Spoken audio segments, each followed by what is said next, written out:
हाँ भाई, myself doctor B L Bishnoi. आप जेसीआई के ऑनलाइन प्लेटफॉर्म पर हैं। आज हम पढ़ेंगे नर्व इम्पल्स कंडक्शन। देखिए, नर्व इम्पल्स कंडक्शन के बारे में कुछ डिस्कस करते हैं। कैसे इम्पल्स है वो न्यूरॉन में कंडक्ट होता है। तंत्रिकी कोशिकाओं में इम्पल्स आवेग का संचरण कैसा होता है। आवेग के संचरण के लिए कुछ असेंशियल चीज़ें हैं, क्योंकि तंत्रिका कोशिका की जो मेम्ब्रेन होती है उसको आप बोलेंगे एक्सोलेमा, यानी कि स्पेशली बात कर रहे हैं एक्सोन की, और एक्सोन की मेम्ब्रेन क्या कहलाती है भाई? एक्सोलेमा कहलाती है। और एक्सोलेमा जो मेम्ब्रेन है वो भी सेलेक्टिव परमिएबल है, तो इसके आर पार आयन के आवागमन के लिए कुछ चैनल्स या कैरियर प्रोटीन पाए जाते हैं, जिनके थ्रू आयन की जो मूवमेंट है वो अक्रॉस द मेम्ब्रेन हो रही है। उनमें एक स्पेशल तौर पर आप देखेंगे सोडियम या पोटेशियम आयन चैनल एक चीज़ है जो अकॉर्डिंग टू कंसंट्रेशन ग्रेडियंट काम करेंगे। इनके थ्रू होने वाला कंडक्शन, इनके थ्रू होने वाला जो ट्रांसपोर्टेशन है वो पैसिव ट्रांसपोर्टेशन कहलाएगा। Passive passive transportation.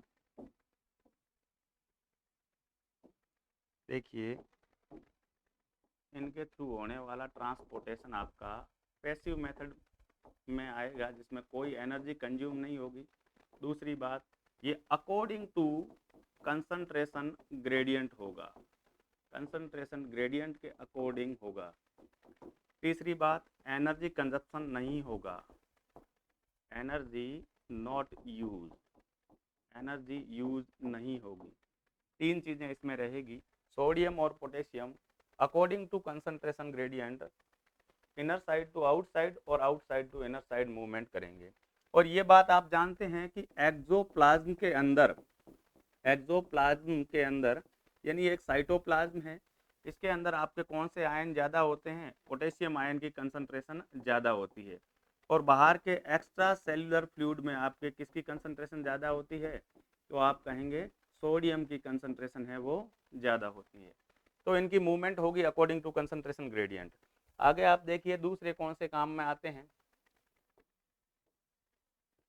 Sodium potassium voltage gated channel, ये भी भैया अकॉर्डिंग टू कंसंट्रेशन ग्रेडियंट काम करते हैं। ये भी पैसिव मेथड है, इसमें भी कोई एनर्जी कंज्यूम नहीं होगी, पैसिव मेथड है।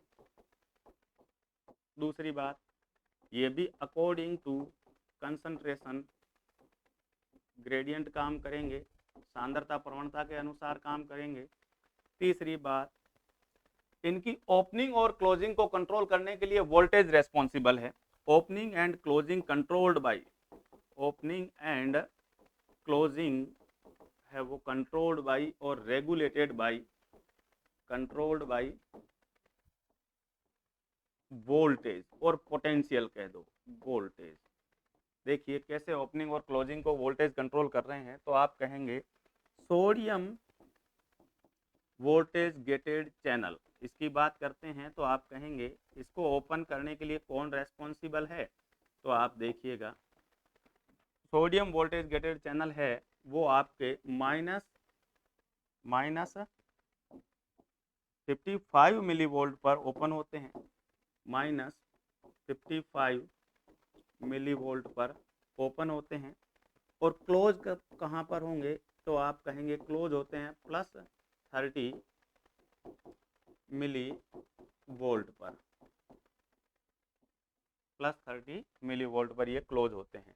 इसी तरह अपन बात करें पोटेशियम चैनल की, तो देखिए पोटेशियम वोल्टेज गेटेड चैनल है वो कैसे कहाँ पर ओपन हो रहे हैं? पोटेशियम बीजीसी, इनकी ओपनिंग ये ओपन होते हैं आपके प्लस 30 मिली वोल्ट पर, और इनका क्लोजिंग होता है आपके माइनस 90 मिली वोल्ट पर। ये चीज़ें आपको याद रखनी है, इसके बेसिस पर ये सारा कंसेप्ट काम करेगा कि भैया कैसे आयंस हैं वो इनर मेम्ब्रेन से आउटर साइड में जा रहे हैं और outer side to inside the exoplasma आ रहे हैं। इनके मूवमेंट को कंट्रोल कौन करता है? ये कैसे मूवमेंट करते हैं? इसके लिए तीन चीज़ें रेस्पॉन्सिबल है। पहला आपने कहा जो चैनल थे अकॉर्डिंग टू डिफ्यूजन काम कर रहे थे, सोडियम और पोटेशियम आयन चैनल थे, और सोडियम और पोटेशियम आयन चैनल है वो पैसिव मेथड के थ्रू आयन का डिफ्यूजन करते हैं, अकॉर्डिंग टू कंसंट्रेशन ग्रेडियंट करते हैं, इसमें कोई एनर्जी कंज्यूम नहीं होती है। दूसरे आपके आ रहे हैं सोडियम और potassium voltage gated channel. Sodium और पोटेशियम वोल्टेज गेटेड चैनल होते हैं, वो पैसिव मेथड है, इसमें भी अकॉर्डिंग टू कंसंट्रेशन ग्रेडियंट काम हो रहा है। और ओपनिंग और क्लोजिंग को यहाँ पर कौन कंट्रोल कर रहा है, यहाँ पर वोल्टेज या पोटेंशियल कंट्रोल कर रहा है।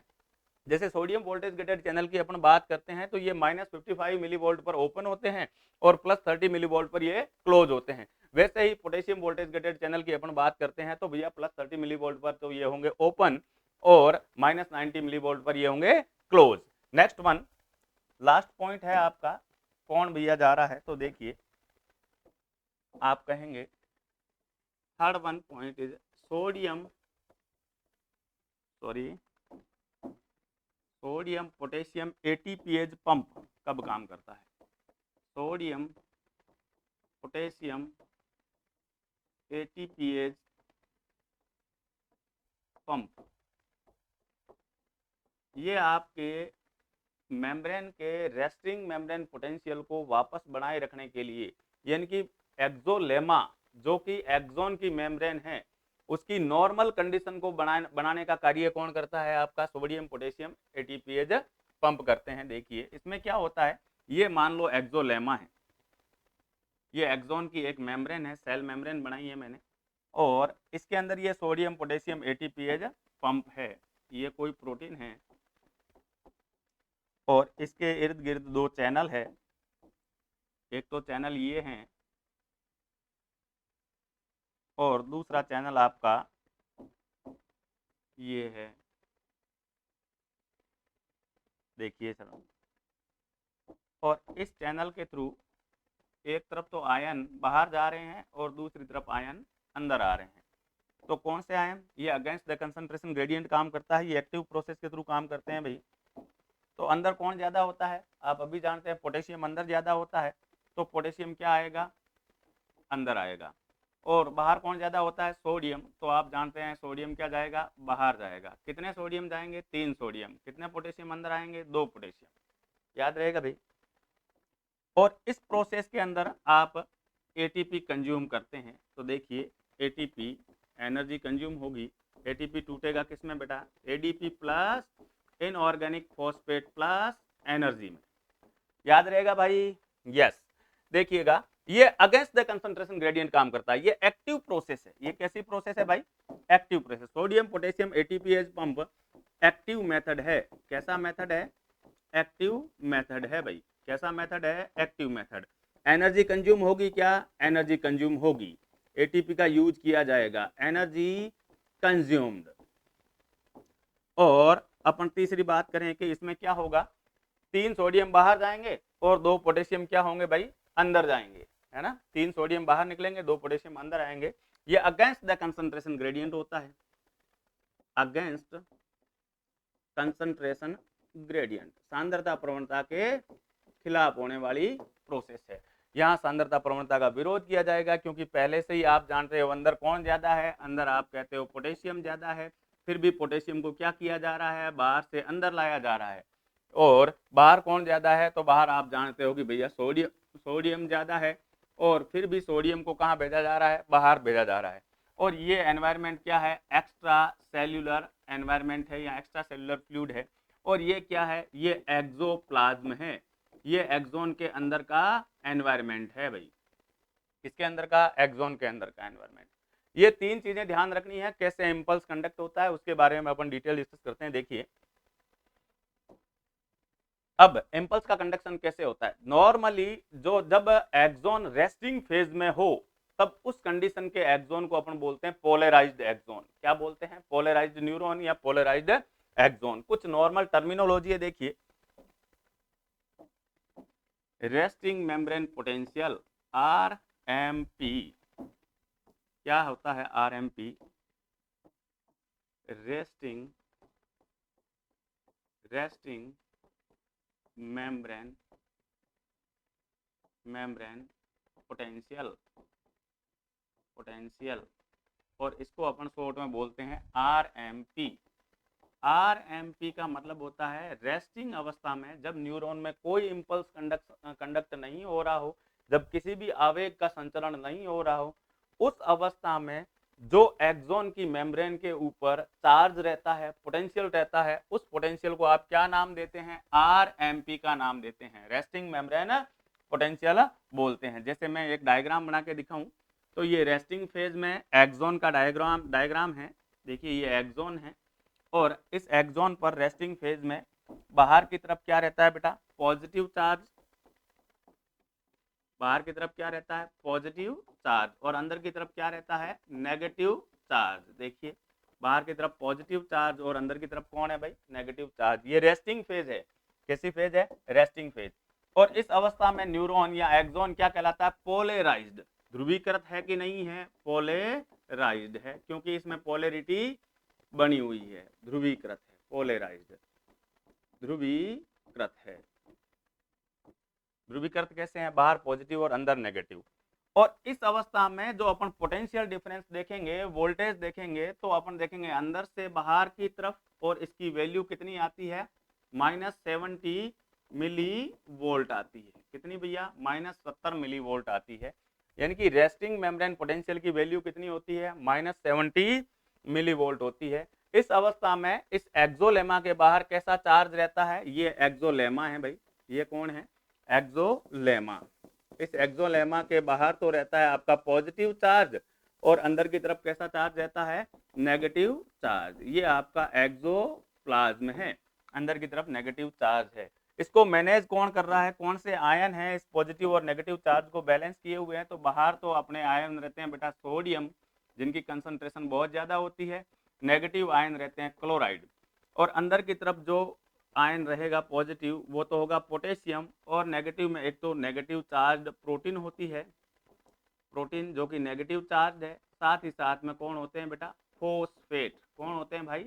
फोस्फेट, जिस पर भी आपका क्या होता है? नेगेटिव चार्ज होता है। अब फॉस्फेट और नेगेटिव चार्ज प्रोटीन है, ये क्या होते हैं भाई? बहुत ही लार्ज साइज के मॉलिक्यूल है, तो ये अक्रॉस द मेम्ब्रेन इस झिल्ली के आर पार आ जा नहीं सकते, है ना। अक्रॉस द मेम्ब्रेन इनका मूवमेंट नहीं हो सकता। तो किनका हो सकता है? सोडियम और पोटेशियम का। तो इनकी रेस्पेक्टिव कंसंट्रेशन को मापा जाता है कि बाहर की तरफ कौन ज्यादा है, अंदर की तरफ कौन ज्यादा है। पॉजिटिव बाहर ज्यादा है तो अपन कहेंगे बाहर पॉजिटिव, कंपेरेटिवली पॉजिटिव चार्ज है, और अंदर कंपेरेटिवली कैसा चार्ज है भाई? नेगेटिव चार्ज है। और ऐसी अवस्था को अपन क्या कहते हैं? पोलराइज्ड अवस्था, पोलराइज्ड फेज। और इस समय जो आपका पोटेंशियल है इस मेम्ब्रेन के ऊपर, उसे बोलते हैं रेस्टिंग मेम्ब्रेन पोटेंशियल। अब जैसे ही इंपल्स आएगा तो इस पोलराइज्ड अवस्था का क्या हो जाएगा? डीपोलराइजेशन शुरू हो जाएगा। डीपोलराइजेशन का मतलब ये चार्ज एक्सचेंज होना शुरू होगा। पॉजिटिव बाहर से अंदर आ जाएगा, नेगेटिव अंदर से बाहर चला जाएगा जैसे ही कोई इंपल्स आएगा। तो दूसरा टर्म इससे रिलेटेड है जो अपन डिस्कस करते हैं, थ्रेशोल्ड, थ्रेशोल्ड स्टिमुलस। यानी कि ऐसा स्टिमुलस, मिनिमम रिक्वायर्ड स्टिमुलस, वह स्टिमुलाई जो कम से कम रिक्वायर्ड पोटेंशियल पैदा कर सके, किसके लिए? इंपल्स कंडक्शन के लिए। तो मिनिमम वैल्यू है ये,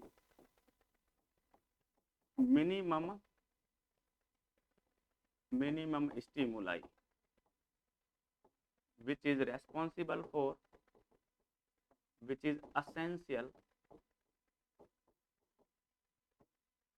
for depolarization of एक्सोलेमा। यानी कि न्यूनतम आवश्यक उद्दीपन जो भैया एक्सोलेमा के विध्रुवीकरण के लिए आवश्यक हो। यानी कि ऐसा कम से कम मात्रा, इससे कम का स्टिमुलाई आप दोगे तो भैया आपका एक्सोलेमा पर डीपोलराइजेशन नहीं होगा, इंपल्स नहीं पहुंच पाएगा। आपको इंपल्स देना है किसको भैया? एक्सोलेमा को। तो कम से कम थ्रेशोल्ड स्टिमुलस तो देना ही पड़ेगा। इसकी वैल्यू कितनी आती है? +15 मिली वोल्ट।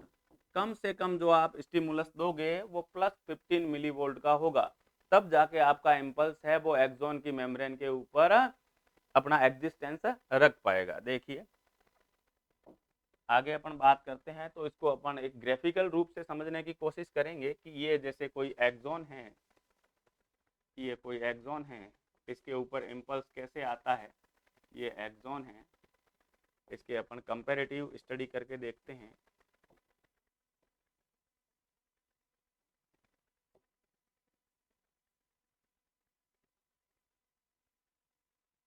देखिए ये इसी एक्सॉन के अपन ने 3 डायग्राम बना के देखे हैं, अलग अलग पार्ट में 2 तोड़ के देखेंगे। ये नॉर्मल कंडीशन है तो इसको पोलराइज्ड एक्सॉन बोलेंगे। इधर अपन एक ग्राफ बना कर देखते हैं।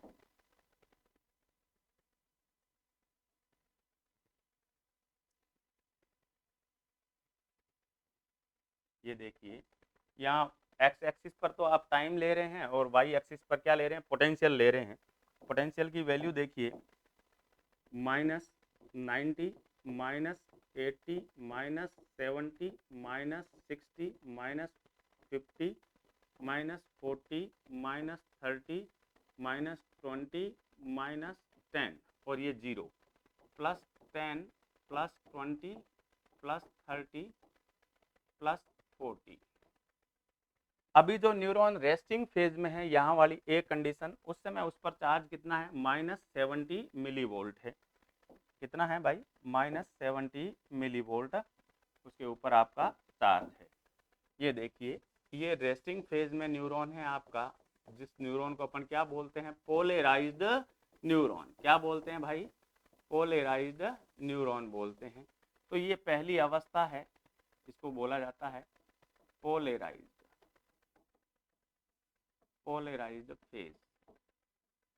और इस अवस्था में जो आपका पोटेंशियल है, उस पोटेंशियल को आप नाम देते हैं रेस्टिंग मेम्ब्रेन पोटेंशियल, और इसकी वैल्यू आती है -70 मिली वोल्ट। भाई आ रही है मेरी बात समझ में भाई। अब जैसे स्टिमुलस आएगा, ये देखो यहाँ से कोई स्टिमुलस मानो सपोज दैट यहाँ पर आता है, तो आप इसको 3 अलग अलग पार्ट में तोड़ के देखते हैं।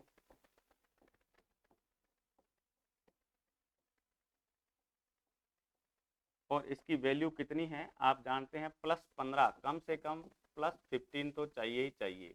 ये क्या है, स्टिमुलाई आपका +15 का स्टिमुलाई आपने दिया है, तो वो यहाँ पर पहुँचकर इस मेम्ब्रेन का क्या कर देगा, डीपोलराइजेशन, यानी डीपोलराइजेशन कर रहा है।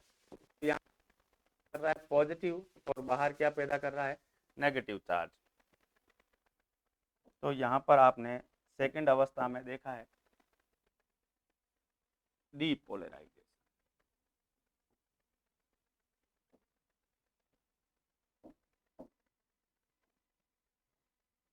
डीपोलराइजेशन, अब ये डीपोलराइजेशन आपका स्टार्ट हो चुका है। यहाँ पर ये डीपोलराइजेशन हुआ है। जैसे ही आपने कहा यहाँ -70 मिलीवोल्ट पर था, और इस पर आपको क्या मिला, एक थ्रेशोल्ड स्टिमुलस मिला, थ्रेशोल्ड स्टिमुलाई मिला, जिसकी वैल्यू कितनी है, +15 है। तो -17 +15 कितना हो जाएगा, -55। अब ये न्यूरॉन यहाँ से कहाँ तक पहुँच जाएगा, यहाँ पर पहुँच जाएगा आपका। आई बात समझ में, -55 पर पहुँच जाएगा भाई, है ना। कहाँ से, -70 से कहाँ पर पहुँचेगा बेटा, -55 पर। ये पहुँच गया भाई न्यूरॉन -70 से -55 पर। अब क्या हो जाएंगे, -55 पर आपने बात किया था वोल्टेज गेटेड चैनल, किसके, सोडियम के वोल्टेज गेटेड चैनल ओपन हो जाएंगे। और वो वोल्टेज गेटेड चैनल ओपन होते ही बहुत सारा सोडियम बाहर से क्या होगा, अंदर आने लग जाएगा। तो ये पॉजिटिव चार्ज अंदर की तरफ बहुत ज्यादा बढ़ जाएगा। तो आपने कहा ये देखो वोल्टेज गेटेड चैनल ओपन हो जाएंगे। एक थ्रेशोल्ड स्टिमुलाई मिलने के बाद जब चार्ज -70 से -55 पहुंचेगा, तो सोडियम वोल्टेज गेटेड चैनल है वो ओपन हो जाते हैं। यहाँ पर आपके कौन ओपन हो रहे हैं, sodium voltage gated channel open हो रहे हैं। देखिए अपन कहते हैं यहाँ पर सोडियम VGC ओपन -55 पर, और सोडियम VGC ओपन होते ही सोडियम बाहर से अंदर की तरफ बहुत सारी मात्रा में आएगा, और वो -55 से इस चार्ज को पॉजिटिव ले जाएगा, क्योंकि अंदर की तरफ कैसा चार्ज हो जाएगा, अब एकदम से पॉजिटिव चार्ज हो जाएगा। देखिए बाहर नेगेटिव, बाहर कैसा चार्ज है बेटा, नेगेटिव, बाहर आपका नेगेटिव आ जाएगा और अंदर की तरफ कौन आ जाएगा, पूरी तरह से पॉजिटिव चार्ज। और ये किसके कारण हो रहा है,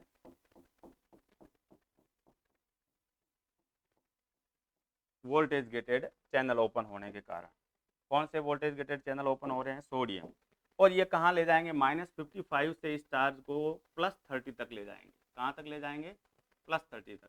और +30 पर sodium voltage gated channel gate closed, क्या हो जाते हैं, बंद हो जाते हैं +30 पर। यहाँ पर पहुंचने के बाद सोडियम वोल्टेज गेटेड चैनल क्या हो जाएंगे बेटा, क्लोज हो जाएंगे भाई, पहली बात। और दूसरी बात, यहाँ पर पहुंचते ही आपके पोटेशियम वोल्टेज गेटेड चैनल है वो ओपन हो जाते हैं। आपने लिखा था भैया पोटेशियम वोल्टेज गेटेड चैनल है वो कितने पर ओपन होते हैं, +30 पर। तो पोटेशियम VGC ओपन, ये ओपन हो गए भाई। जैसे ही potassium voltage gated channel open होंगे तो पोटेशियम क्या होगा, आगे की प्रोसेस चलती है। ये potassium voltage gated channel open होते ही पोटेशियम उल्टा मूव करने लगता है। देखिए अब आगे की बात रीपोलराइजेशन की है, उसको आगे पढ़ेंगे, पहले डीपोलराइजेशन देख रहे हैं तो उसके बारे में डिस्कस कर लेते हैं। जैसे ही नॉर्मल कंडीशन में न्यूरॉन एक्सॉन की मेम्ब्रेन कैसी रहती है, बाहर पॉजिटिव अंदर नेगेटिव, और इस फॉर्म को क्या बोलते हैं आप, इस फेज को पोलराइज्ड फेज बोलते हैं। पोलराइज्ड रहता है, सामान्यतः न्यूरॉन आपका ध्रुवीकृत रहता है, जहां बाहर पॉजिटिव चार्ज रहता है अंदर नेगेटिव चार्ज रहता है। और इस अवस्था में जो पोटेंशियल रहेगा उसको आप क्या बोलेंगे, रेस्टिंग मेम्ब्रेन पोटेंशियल, और जिसकी वैल्यू कितनी आती है, -70 मिलीवोल्ट, क्योंकि आप अंदर से बाहर की तरफ इसको मेजर कर रहे हैं। अब जैसे ही आपको थ्रेशोल्ड स्टिमुलस मिलता है, मिनिमम जो रिक्वायर्ड स्टिमुलस है उसकी बात कर रहा हूं, थ्रेशोल्ड स्टिमुलस मिलता है +15 का, तो अब इस RMP में कुछ परिवर्तन होगा, कुछ चेंज होगा। क्यों, -70 में कौन जुड़ेगा, +15, और -70 में +15 जुड़ते ही इसकी वैल्यू कितनी हो जाएगी, +55 हो जाएगी, अरे सॉरी -55 हो जाएगी। यहाँ पर जैसे ही थ्रेशोल्ड स्टिमुलस जुड़ा तो इसकी वैल्यू कितनी आ गई, -55 मिलीवोल्ट हो गई भाई।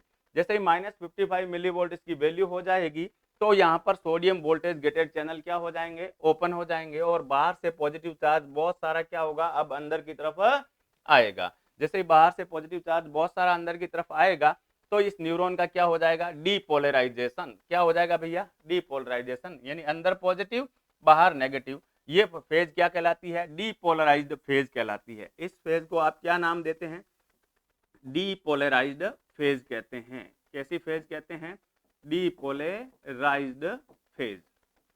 अब आपका इम्पल्स आ चुका है इस न्यूरॉन के ऊपर, है ना, इस एक्सॉन की मेम्ब्रेन के ऊपर आपका इम्पल्स है वो आ चुका है और ये डीपोलराइज हो चुका है। आगे का जो एक्सॉन है, एक्सॉन की जो मेम्ब्रेन है उसका अभी डीपोलराइजेशन होना बाकी है, क्योंकि इम्पल्स स्टेप बाय स्टेप आगे मूव होता है। यहाँ पर ही पहुंचा इम्पल्स, अब ये इम्पल्स आगे जाएगा तो पीछे वापस क्या हो जाएगा, रीपोलराइजेशन। देखिए जैसे ही इम्पल्स यहाँ आया, अब ये इम्पल्स कहाँ मूव करेगा, अब ये इम्पल्स आगे की तरफ मूव करेगा।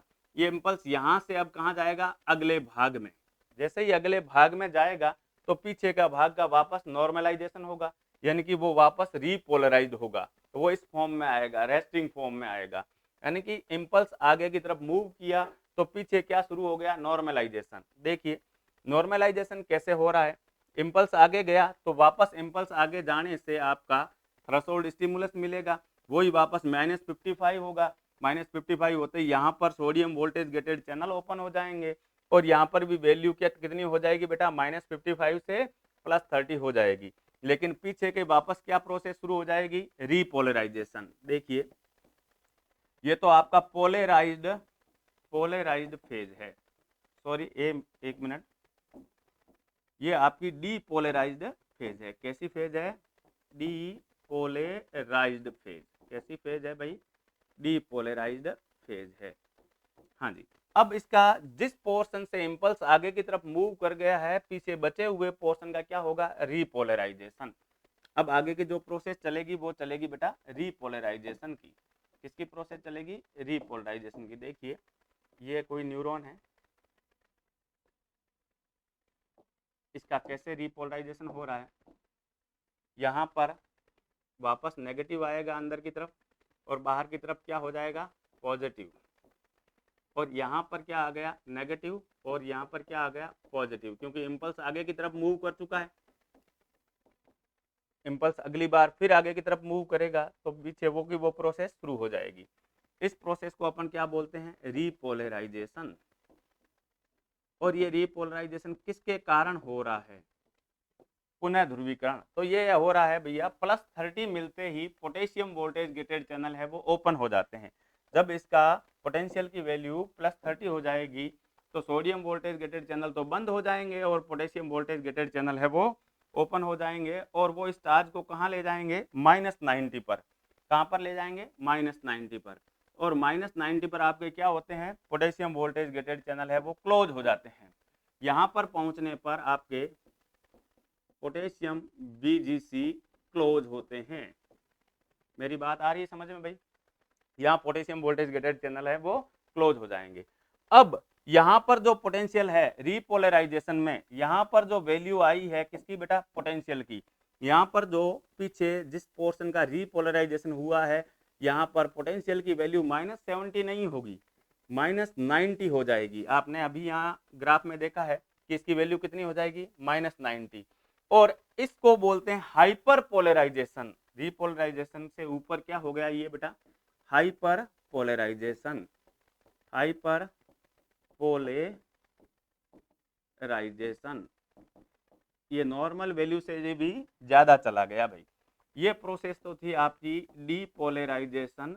जब भैया एक नॉर्मल पोलराइज्ड न्यूरॉन को डीपोलराइज किया जा रहा है तो इस प्रोसेस को आप कहते हैं डीपोलराइजेशन। और फिर डीपोलराइज्ड न्यूरॉन को वापस पोलराइज किया जा रहा है तो उस प्रोसेस को आप क्या कहते हैं? रीपोलराइजेशन। और रीपोलराइजेशन की प्रोसेस का ड्रॉबैक क्या है? यहाँ पर क्या हो जाता है? Hyper polarisation. क्या हो जाता है? Hyper polarisation. जैसे ही ये इम्पल्स आगे जाएगा तो ये इम्पल्स तो आगे से आगे बढ़ता जाएगा।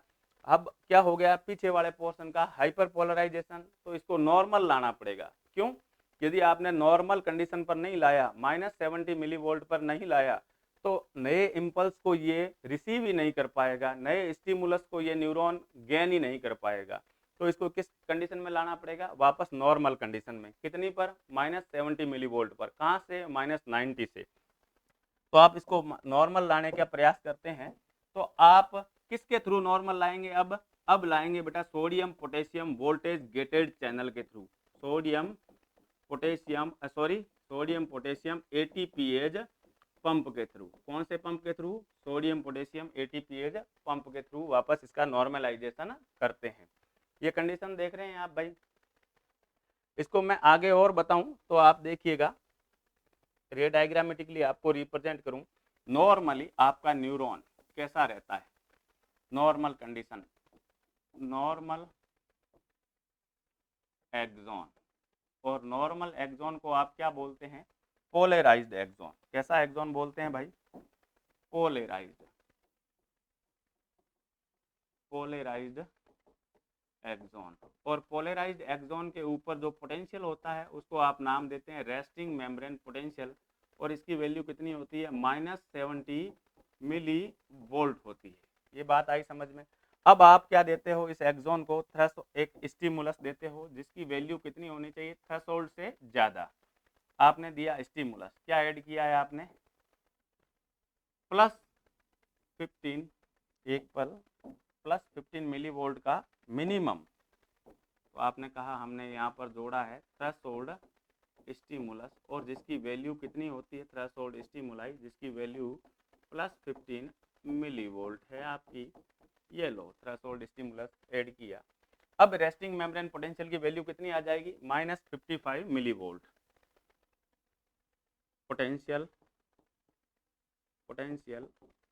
Now potential on axolemma over axolemma. अब एक्सोलेमा पर पोटेंशियल कितना बचेगा बेटा? -55 मिली वोल्ट बचेगा। आई बात समझ में?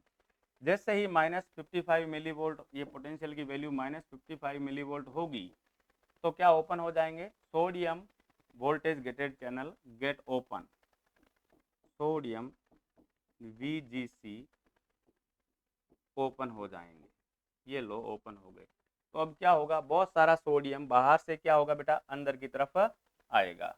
क्या होगा? बाहर से अंदर की तरफ आएगा। बहुत सारा कौन आएगा? सोडियम। आपका सोडियम का क्या होगा, इनफ्लक्स। सोडियम का इनफ्लक्स होगा तो अंदर अब चार्ज कितना हो जाएगा, -55 से घटकर +30। तो इसे कहेंगे अपन डीपोलराइजेशन, डीपोलराइजेशन ऑफ एक्सोलेमा। इसके एक्सोलेमा का क्या बोलते हैं बेटा अपन, डीपोलराइजेशन। और पोटेंशियल की वैल्यू, पोटेंशियल की वैल्यू कितनी हो जाएगी अब पोटेंशियल की वैल्यू +30 मिली वोल्ट। किसके कारण, सोडियम वोल्टेज गेटेड चैनल के कारण। जैसे ही इसकी वैल्यू +30 मिली वोल्ट हो जाएगी पोटेंशियल की, तो यहाँ पर क्या हो जाएंगे, सोडियम बीजीसी क्लोज हो जाएंगे। सोडियम वोल्टेज गेटेड चैनल क्या हो जाएंगे बेटा, क्लोज। और इस कंडीशन पर कौन ओपन होते हैं, पोटेशियम वोल्टेज गेटेड चैनल क्या हो जाएंगे, आपके ओपन हो जाएंगे। ये प्रोसेस हुई है आपकी डीपोलराइजेशन की। अब आगे अपन किसकी प्रोसेस शुरू कर रहे हैं, रीपोलराइजेशन की। यहाँ इम्पल्स पहुंच चुका है, अब ये इम्पल्स आगे जाएगा। जैसे ही अब इस कंडीशन पर repolarisation start, repolarisation start, repolarisation शुरू हो जाएगा। और क्या हो जाएगा, एक्सोलेमा के बाहर की तरफ तो कैसा पोटेंशियल रह जाएगा आपके, आउटसाइड तो कैसा पोटेंशियल हो जाएगा वापस से पॉजिटिव, और इनसाइड कैसा हो जाएगा, नेगेटिव। और ये रीपोलराइजेशन की प्रोसेस में कौन करता है, रीपोलराइजेशन की process potassium voltage gated channel करते हैं। और इस रीपोलराइजेशन की प्रोसेस में एक प्रोसेस नई हो जाएगी जिसको बोलेंगे हाइपर पोलराइजेशन। अपन ने कहा पोटेंशियल, इस ड्यूरेशन में पोटेंशियल कितना हो जाएगा, पोटेंशियल ऑफ एक्सोलेमा, एक्सोलेमा का पोटेंशियल कितना हो जाता है भाई, ये हो जाएगा -90 मिली वोल्ट हो जाता है। कितना हो गया, -90 मिली वोल्ट। और ये -90 मिली वोल्ट है। इस कंडीशन को आप क्या नाम देते हैं, हाइपर पोलराइजेशन, हाइपर पोलराइजेशन। क्या नाम देते हैं, हाइपर पोलराइजेशन। अब इसका क्या करना पड़ेगा, वापस नॉर्मलाइजेशन। जो नॉर्मलाइजेशन का मतलब पोलराइज्ड फॉर्म में लाना पड़ेगा। अब कौन ओपन होंगे, अब आपके ओपन होंगे sodium potassium ATPase pump, sodium potassium ATPase pump. और वो इस हाइपर पोलराइज्ड न्यूरॉन को वापस क्या करेंगे, पोलराइज्ड न्यूरॉन में कन्वर्ट करेंगे। जिसकी वैल्यू 90 मिली वोल्ट है माइनस में, उसको कहाँ लाएंगे, पोटेंशियल के वैल्यू को क्या करेंगे, डिक्रीज करेंगे। पोटेंशियल कितना कर देंगे, -70 मिली वोल्ट। और ये पोटेंशियल क्या है आपका, नॉर्मल पोटेंशियल। देखिए इसी चीज को मैं समझा रहा था पीछे बैक में।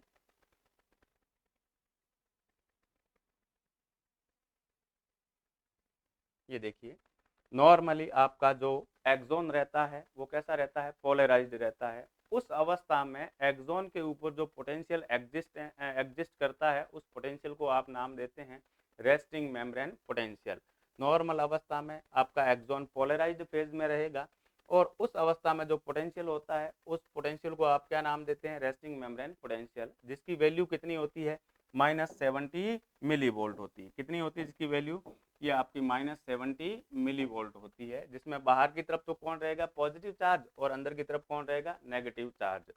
और जैसे ही आपको थ्रेशोल्ड स्टिमुलस मिलता है, एक भैया दहली उद्दीपन मिलता है जिसकी वैल्यू मिनिमम कितनी होनी चाहिए आपके, +15 मिली वोल्ट की। जैसे ही आपको थ्रेशोल्ड स्टिमुलस मिलेगा तो क्या हो जाएगा, -70 मिली वोल्ट से आपका इसकी वैल्यू -55 मिली वोल्ट हो जाएगी। किसकी, एक्सोन के पोटेंशियल की वैल्यू। -70 + 50 करो, कितना बचा, -55 मिली वोल्ट। अब इस थ्रेशोल्ड स्टिमुलस के कारण जब इस न्यूरॉन के पोटेंशियल की वैल्यू -55 मिली वोल्ट हो चुकी है, तब आपके कौन ओपन हो जाएंगे, sodium voltage gated channel open हो जाएंगे। और ये सोडियम वोल्टेज गेटेड चैनल क्या करेंगे, बाहर से बहुत सारा सोडियम एक्सोप्लाज्म के अंदर डाल देंगे। बाहर से एक्स्ट्रा सेलुलर फ्लूइड से बहुत सारा सोडियम किसमें डाल देंगे बेटा, एक्सोप्लाज्म के अंदर। जिससे यहाँ -55 से पोटेंशियल रिवर्ट होकर कितना हो जाएगा, +30 मिली वोल्ट। अंदर बहुत सारा क्या आ जाएगा, पॉजिटिव, और बाहर क्या रह जाएगा, नेगेटिव। अंदर बहुत सारा पॉजिटिव हो जाएगा, बाहर नेगेटिव रह जाएगा। इस प्रोसेस को आप क्या कहते हैं? डीपोलराइजेशन। क्योंकि पोलराइजेशन की प्रोसेस में तो बाहर पॉजिटिव अंदर नेगेटिव था, और डीपोलराइजेशन में क्या हो रहा है? बाहर नेगेटिव और अंदर पॉजिटिव हो जाता है। और ये किसके इन्फ्लुएंस में हो रहा है? तो पहला तो थ्रेशोल्ड स्टिमुलस जो +15 का मिल रहा है, उसके बाद sodium voltage gated channel open हो जाते हैं, जो इसको कहां तक ले जाते हैं? +30 मिलीवोल्ट तक। अब एक जगह पर तो आपका स्टिमुलस आ चुका है, यह स्टिमुलस अब आगे मूव करेगा और पीछे की मेम्ब्रेन का वापस क्या होना शुरू हो जाएगा? रीपोलराइजेशन। क्या होना शुरू हो जाएगा? रीपोलराइजेशन। आगे ऐसी की ऐसी प्रोसेस चलती रहेगी डीपोलराइजेशन की, लेकिन पीछे जो छूट गया है मेम्ब्रेन का पार्ट, जिसका अब क्या होना जरूरी है? रीपोलराइजेशन। उसको नॉर्मल कंडीशन में लाना जरूरी है। अब जैसे ही आपने पीछे के पार्ट का रीपोलराइजेशन करेंगे, तो उसके लिए क्या आवश्यक है? उसके लिए अंदर के पॉजिटिव चार्ज को बाहर ले जाना पड़ेगा और बाहर के नेगेटिव को अंदर लाना पड़ेगा। तो देखिए +30 पर आपके potassium voltage gated channel open हो जाते हैं। सोडियम वाले तो बंद हो जाते हैं और पोटेशियम वाले क्या हो जाते हैं? ओपन हो जाते हैं। और पोटेशियम वोल्टेज गेटेड चैनल क्या करते हैं? एक्सोप्लाज्म से बहुत सारा पोटेशियम एक्स्ट्रा सेलुलर फ्लूइड में डाल देते हैं। अंदर से बहुत सारा पोटेशियम क्या कर देते हैं? बाहर डाल देते हैं। और ये कहां तक ले जाएंगे इस पोटेंशियल को? -90 मिलीवोल्ट तक। इस चार्ज को उल्टा तो करेंगे, लेकिन हद से ज्यादा कर जाएंगे, और उस प्रोसेस को क्या बोलेंगे आप? Hyper polarisation. आप कर तो रहे थे रीपोलराइजेशन, बाय द वे हो क्या गया है? Hyper polarisation, -90 millivolt. अब इस हाइपर पोलराइजेशन की कंडीशन में ये न्यूरॉन कोई भी स्टिमुलस नहीं लेगा। क्या नहीं लेगा? स्टिमुलस नहीं लेगा। -90 मिलीवोल्ट पर आपका हाथ सूना हो जाता है, फील ही नहीं कर पा रहा है मानो, उस कंडीशन को बोलते हैं हाइपर पोलराइज। अब ये कोई भी स्टिमुलस को रिसीव नहीं करेगा, तो अपन क्या करेंगे?